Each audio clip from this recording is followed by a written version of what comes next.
ప్రియులారా, పరిశుద్ధ గ్రంథంలో నుండి కీర్తనల గ్రంథము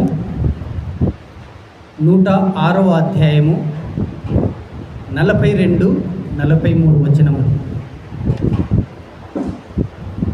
ఇక్కడ ప్రవచనములో గమనించినట్లయితే నిబంధనను గూర్చి దేవుడు జ్ఞాపకం చేస్తూ ఉన్నాడు.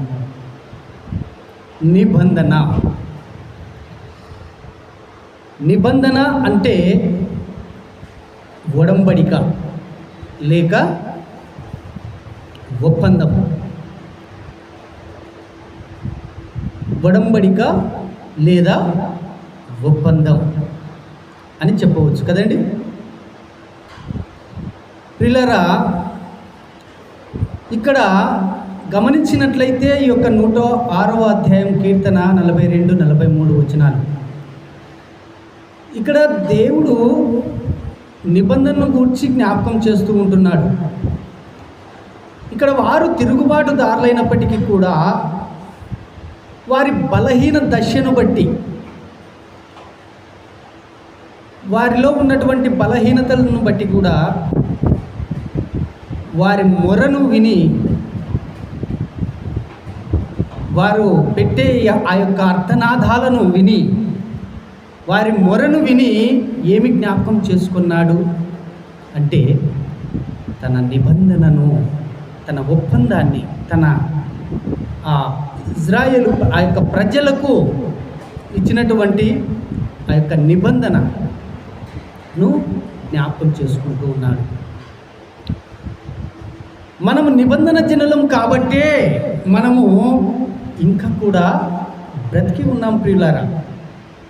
అంతేకాని ఏదో నీకు కలిగినటువంటి ధనమును బట్టో, జ్ఞానమును బట్టో, నీ తెలివిని బట్టో, నీ బలమును బట్టో, నీ ఐశ్వర్యమును బట్టో కానీ కాదు. కారణం ఆయన చేసినటువంటి నిబంధనను బట్టి ఇంకా ఆయన మనల్ని జ్ఞాపకం చేసుకుంటూనే ఉన్నాడు. కాబట్టి మనము సజీవంగా ఉన్నాము. హల్లెలూయా, హల్లెలూయా. ఆయన వాత్సల్యమును బట్టి, ఆయన కనికరమును బట్టి, ఆయన కటాక్షమును బట్టి, కనికరము దయగలిగినటువంటి దేవుడు కాబట్టి ఐగుప్తులో వారు పెట్టిన మొర, ఆ యొక్క రోదన, వారు పెట్టినటువంటి నిట్టూర్పు, వారి శ్రమను చూసి ఏమి చూశాడు ఆయన? అక్కడ ఏమి చూశాడు? వారి యొక్క నిట్టూర్పు, ఆ రోదన, ఆ యొక్క మొర అన్నది, వారి శ్రమ అన్నది అక్కడ చూశాడు. చూసిన దేవుడు ఏం చేశాడు ఆయన అంటే తన నిబంధనను జ్ఞాపకము చేసుకున్నాడు. హల్లెలూయా, హల్లెలూయా. నా ప్రియమైనటువంటి దేవుని వారలారా, న్యాయాధిపతులు 2వ అధ్యాయము 1వ వచనము చూస్తే, నీతో చేసిన నిబంధన నేనెన్నడూ మీరను. ఏమంటున్నాడు? నీతో చేసిన నిబంధన నేను ఎన్నటికీ మీరను అంటున్నాడు. ప్రియులారా, లోకంలో చూస్తే మానవుడి యొక్క నిబంధన, మానవుడు యొక్క ఆ ఒప్పందం అనేది ఎట్లుంటుందంటే, సాటి మనిషికి మాట ఇస్తాం, నిబంధన చేస్తాం. ఏమని? సరే పో, ఇబ్బందులు ఉంటే నేను చేస్తాను, రాపో అంటాం. వచ్చిన తర్వాత రేపు రాపో అంటాం. రేపు వస్తే ఇల్లు వాకిలేసి ఉంటుంది, తాళం ఉంటుంది. మరలా రేపు వస్తాం. రేపు వచ్చి చూస్తే తాళం ఉంటుంది, ఎవరు ఉండరు. ఫోన్ చేస్తే లిఫ్ట్ కూడా చేయం, అంటే అడ్రస్ ఉండము. గమనించే మాట ఏమిటంటే మానవుని యొక్క ఒప్పందం. ఇక్కడ మానవుడు చేసినటువంటి ఒప్పందాన్ని మనిషి నీవు మాట తప్పగలవేమో కానీ ఆయన మాట తప్పే దేవుడు కానే కాదు. హల్లెలూయా. ఆయన నిబంధన మీరు దేవుడు కాదు.